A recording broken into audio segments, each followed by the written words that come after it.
অন্তর্বর্তীকালীন সরকারের যে রূপরেখা শিক্ষার্থীরা দিয়েছে তাতে পূর্ণ সমর্থন রয়েছে বিএনপির, এমন মন্তব্য করেছেন বিএনপির vice chairman doctor Asaduzzaman Ripon. বিকেলে নয়াপল্টন বিএনপির কেন্দ্রীয় কার্যালয়ে সংবাদ সম্মেলনে একথা জানান তিনি। এ সময় জানানো হয়, বুধবার নয়াপল্টনে সরকার পতনের বিজয় সমাবেশ করবে বিএনপি। বিস্তারিত মামুনুর রহমানের প্রতিবেদনে। বৈষম্য বিরোধী ছাত্র আন্দোলনের এক দফা দাবির মুখে সোমবার ক্ষমতা ছাড়েন শেখ হাসিনা।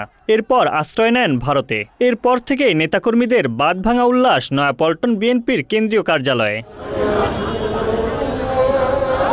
নেতাকর্মীরা জানান, শিক্ষার্থীদের আন্দোলনে সংহতি প্রকাশ করে এই আন্দোলনে সক্রিয় ছিল বিএনপি ও ছাত্র দলের নেতাকর্মীরা। আমরা তরুণ সমাজ আশা করছি, বাংলাদেশ জাতীয়তাবাদী ছাত্র দল আশা করছে, বাংলাদেশ জাতীয়তাবাদী দল বিএনপি আশা করছে, এদেশের জনগণের সুক্ষমতা মৌলিক অধিকার আমরা নির্বিঘ্নে পূরণ করার আশা ব্যর্থ করছি। দীর্ঘ 15-16 বছর আমরা আমাদের ভোটের অধিকার ফিরিয়ে পাইনি। এখন আশা করি আমরা আমাদের ভোটের অধিকার ফিরিয়ে পাবো এবং তরুণ সমাজ ভোট দিতে পারবে এবং নির্দলীয় নিরপেক্ষ সরকার গঠন করবে এবং জনতা তাদের মনের কথা বলতে পারবে এখন থেকে। বিকেলে নয়াপল্টনে অনুষ্ঠিত হয় বিএনপির সংবাদ সম্মেলন। জানানো হয়, বুধবার সরকার পতনে বিজয় সমাবেশ করবে বিএনপি। এই সমাবেশে প্রধান অতিথির বক্তব্য রাখবেন বিএনপির ভারপ্রাপ্ত চেয়ারম্যান তারেক রহমান। আমরা বৈষম্য বিরোধী ছাত্র আন্দোলনের সেই আপনার অন্তর্বর্তীকালীন যে আপনার নিরপেক্ষ যে সরকার, ইংরেজি তারা বলেছেন ইন্টারিম গভর্নমেন্ট, আমরা সেই ইন্টারিম গভর্নমেন্টকে তাদের এই ধারণাটাকে আমরা সাপোর্ট করি। যেহেতু এই আন্দোলনের ফসল, এই আন্দোলনটি তারা সূচনা করেছেন, আন্দোলনের বীজ তারা বপন করেছেন, সুতরাং ন্যায্যতা তাদের হক রয়েছে, তাদের নৈতিক অধিকার রয়েছে। আগামীকালকে আমাদের পার্টি কার্যালয়ের সামনে আমরা একটি জনসভার আয়োজন করেছি।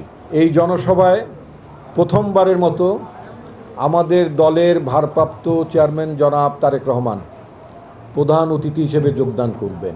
সন্ধ্যার দিকে কারামুক্ত নেতা সিনিয়র যুগ্ম মহাসচিব অ্যাডভোকেট রুহুল কবির রিজভী, ডক্টর রফিকুল ইসলাম, ইশরাক হোসেন সহ অনেকেই আসেন দলীয় কেন্দ্রীয় কার্যালয়ে।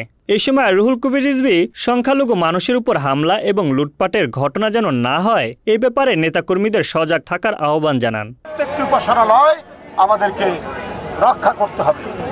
সাথী বন্ধুরা আমার, সবাই শান্ত প্রশান্ত হয়ে এবং প্রতিটি বাড়ি, প্রতিটি গৃহ, সে যেই হোক, যে দলেরই হোক, কেউ যেন কোনো ধরনের লুটপাটের শিকার না হয়, কোনো ধরনের নির্যাতনের শিকার না হয়, এটাও আপনারা দেখবেন। বিএনপি নেতারা অন্তর্বর্তী সরকারের অধীনে অচিরেই সুষ্ঠু ও গ্রহণযোগ্য নির্বাচন দেওয়ার দাবি জানান। Mamunur Rahman, channel S, Dhaka.